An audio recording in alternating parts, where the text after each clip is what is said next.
Tere! Teen vahepeal väikse kiire kokkuvõtte, mis siis toimunud on. Siin on nüüd näha reaalselt nädalaja tööd selle Camaro kallal. Visuaalselt nagu väga palju muutunud ei ole, et ju peakaar oli paigas ja taga need neliringikinnitused oli paigas. Siis ma ei mäleta, kas viimases videos siin see pealne toru oli või mitte.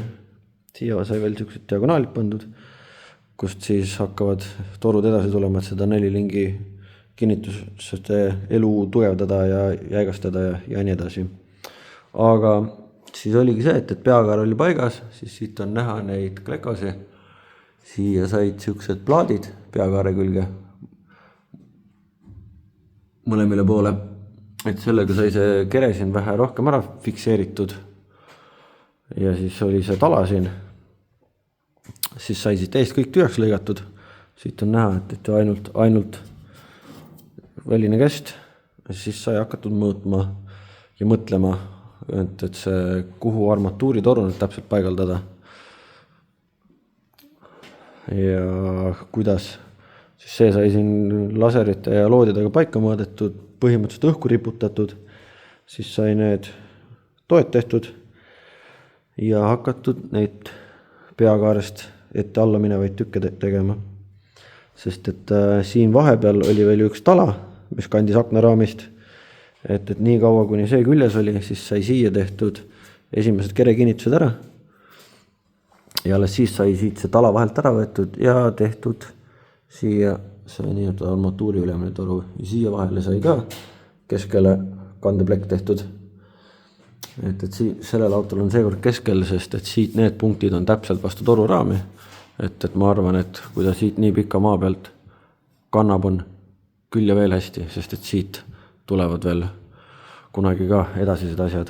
Sai veel uksetorp paika pandud ja niimoodi ta on. Lisaks Intarist tuli siis tellitud meatplate ära, see on nüüd mootori kinnitusplaat. See jääb siis mootori käigusti vahele ja see saab raamiga ära seotud, et natukene liiga täpse olen teinud, et läheb hetkel jõuga vahele, aga õrnalt viiliga üle ja on väga hästi.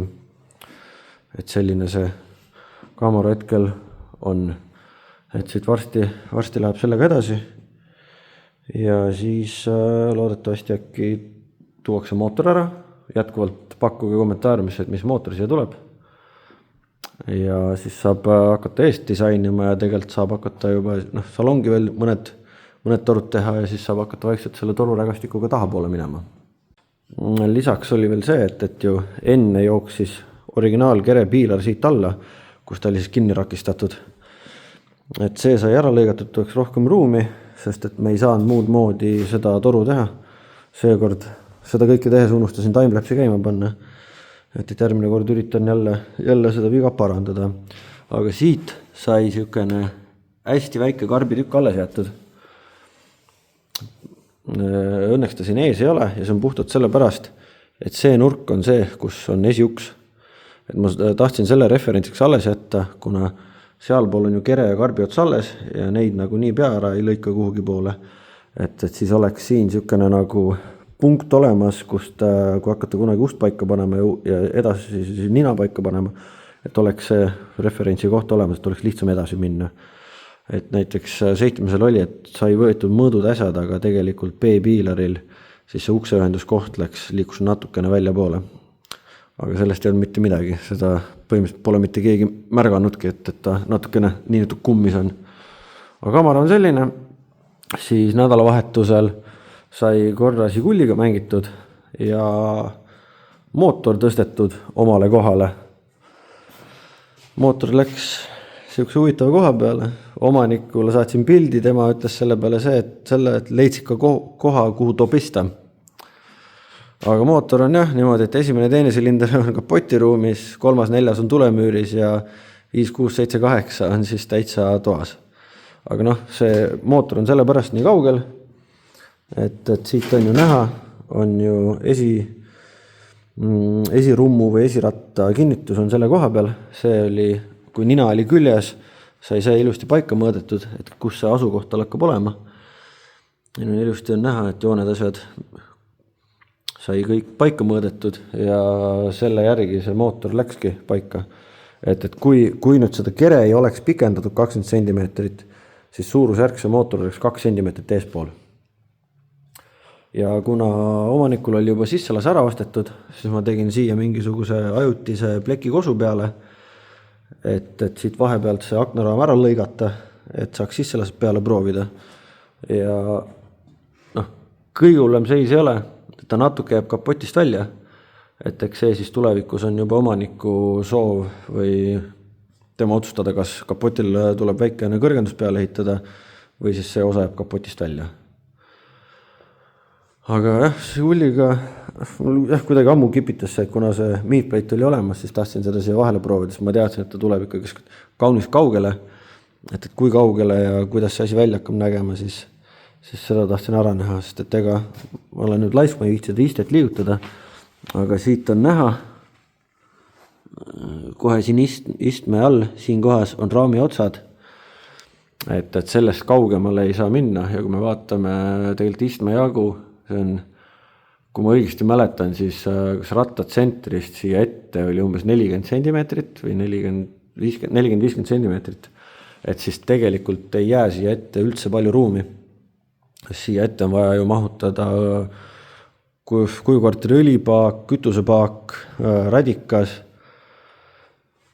et siis on seda ruumi vaja ka ja see, kui see mootor nüüd sellise koha peal on, see võiks anda meile seda, et selle auto kaalujaotuse saab ka sinna 50 tuuri. Ja siis see hulliga on täpselt niimoodi. Seda nüüd mingi õhtupoolik nädalavahetuseks saab jälle edasi nokitseda, ongi vaja siia peakaare sisse mõned torud panna ja siit hakata neid poolkülgkaari ja ukse diagonaale vedama. Aga et jälle mõni õhtu või mõni nädalavahetus, kui on aega ja tuleb niisugune tuhin peale jälle, et siis seda natuke nokitseda. Et jätkuvalt see auto ei ole põhiprioriteet hetkel. See auto sellel aastal kindlasti sõitma ei pea. Aga et õnnalt kätt pulsil hoida, et asjad natuke liiguks, siis ikkagi midagi tahaks toimetada. Ivo autoga pole jõudnud midagi teha, seal Janis tegeleb selle mootori esimese plaadi joonistamisega ja mina hetkel natuke kogu mõtteid, Ivo on niikuinii praegu teiselt pool lahte hetkel ära ka, et siis kui ta tagasi tuleb, siis selleks saaks üritada mõned kerekinnitused teha ja siis ta saab hakata saagima. Vahepeal on toodud üks selline asi, Toyota MR2. Osad inimesed võib-olla teavad seda autot, osad võib-olla mitte. Vihjena võin öelda, et seal oli kunagi üks träägislik ja stardis need rattad ei olnud teps mitte maas. Aga siin oli turvakaar sees, mis on eemaldatud ja siia on vaja natuke torusi teha. Et siis, kui see hakkab looma või kuhugi maal jõudma, eks ma siis näitan, räägin ka seda. Nüüd sai iseennast talveunest äratatud, võetud 7 kate maha ja hakatud 7 vähe tegelema. Kuna meil olid õrnad jahutusprobleemid, siis sai radikas, sai endale uue asukoha kohe siia ette ninasse. Et enne ta oli siin, siit on isegi näha, siin on üks ja seal on teine kandur, siin on veel vana paisupaak paik. Aga radikas sai ette viidud. Et vajadusel, kui on vaja lisaõhu liikumist, siis saab stangest mingi ava tekitada ja siit on ilusti näha, et suunatuli asi mahtus ära ja kogu see konstrui sai siia polditav tehtud, et tõmbasin raami siis need mutrid, tõmbemutrid ja siit sai veel ära kasutada seda turbo lisatoe kõrva. Turbo kuumakoda läks Svenni kätte, ta pritsib selle üle ja ka katab seespoolt särakaudiga ära. Et see teoorias peaks seda temperatuuri kannatama ja siis äkki kaob see roostevesi meil ka ära, sest et reaalselt kuumakoda oli ainukene siis valatud rauast või terasest tükk, mis siis seda inetut roostet tekitas. Siit on näha ka, et see kõik on summutist välja tulnud roostevesi ja isegi siin esiklaasi peal on seda. Et aga jah, see radikas sai niimoodi ja ongi, nüüd on vaja see ots siit maha lõigata, pimedaks keevitada, ta siia poole tuua ja vastavalt sellele siis saab veepumba paika panna. Siis on vaja juhtmetega natuke mängida, sest et siin on see veepumba ja ventika juhe, need enam ei uletu, et kas on vaja neid pikendada või teha mingisugune vahejuhe siia, et siia ära vedada. Vendikoda on vaja ka uus painutada. Ja kapoti all on täpselt niimoodi.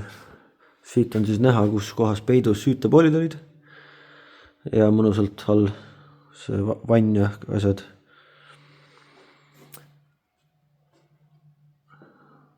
Ja siis sai veel võetud catch-can, oota ma enne veel näitan seda.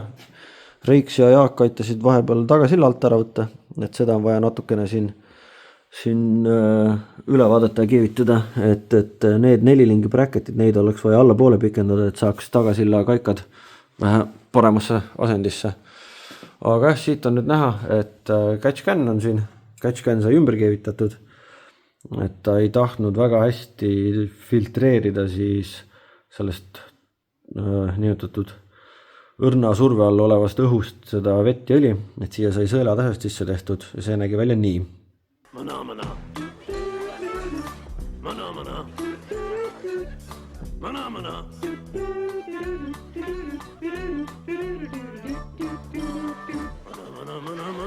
See siis on see catch-can'i sisendpool, kus tulevad need 2 jäämatut foolikut ja siis siia sai siuke hunnik sõelasi alla sisse tehtud.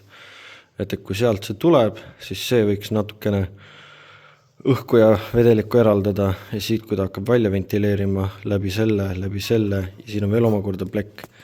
Ja siin on nüüd see korsten, mis on siis tagaaknas, kus siis peaks kogu rõhk õhu näol välja tulema. Ja siis siia saab koguneda kogu see vedelik, õli, kondents, metanool ja siis siit läheb voolik, kus siis saab välja lasta ka siuke augusõrestik. Need on 20 augud ja siis siin taga on lausa 10 augud, et võimalikult palju seda eristamist toimuks. Ja siit on nüüd näha ka, et kuidas see catch-can siin nimetatud akna taga on. Et need jämedad voolikud tulevad siis läbi raami. Ehk siis siin on kartulituulutuse otsad, need jooksevad raami mõlemalt poolt. Seal veel see jäme tuleb veel õlipaagist, mis on siis ka tuulutus ja lisaks ka käigukasti tuulutuspaagi ventileerimine toimub raamitorusse ja siit läbi raamitoru siis on siin keevitatud otsad ja siit lähevad need voolikud edasi sinna poole. Siis need voolikud tulevad siia, siis siin võiks toimuda mingi eraldus ja siis siit tuleb see kartulituulutus rõhk välja. Siin käib veel omakorda plaat peal, et ta on salongist täiesti eraldatud ja see ots tuleb läbi klaasi siis välja. Ja siit on ka näha, et seal on all on voolik küljes, mis siis läheb sinna taha paneeli. Ja siin taga paneelis on siis kraan, kus siis saab selle paagid tühjaks lasta. Siin on siis plaat, see on natukene asjatud laakel. See plaat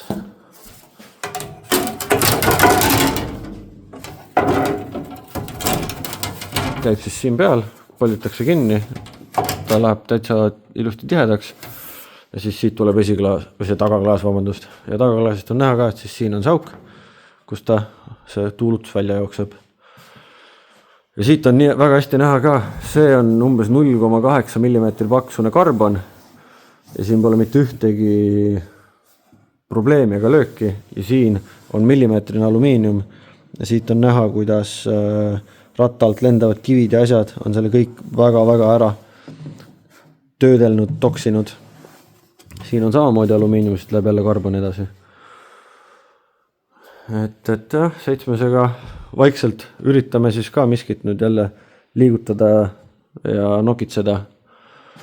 Jätkuvalt otsime koostööpartnereid ja sponsoreid, et kuna see mootor siin aiste vahel tahab kõvasti remonti ja uusi tükke saada. Ja ikkagi kindlasti minge raketibaasi e-poodi, sealt saab Weldworksi pusasi osta. osta, tellida ja nendega aitate ka vaikselt selle autoehitusele kaasa. Ja kui on ka eraisikud, kes tahavad toetada, siis all kirjelduses on ka siis motospordiklubi niinimetatud rekvisiidid, kuhu siis saab omapoolsed annetusi ja abistamisi teha ja kõik, kes siis on ka seda eraisiku annetust teinud, nende nimed lähevad ka tagatiivale. Et siit on vaikselt näha, et on siin neid nimesi on. Aga kiire kokkuvõte läbi, et järgmine nädal siis juba näitan, räägin seda MR-i, mis ma sellega teinud olen ja siis kui MR saab valmis, siis läheme juba jälle laua peale tagasi nende autodega. Teile aga aitäh ja järgmise korrani!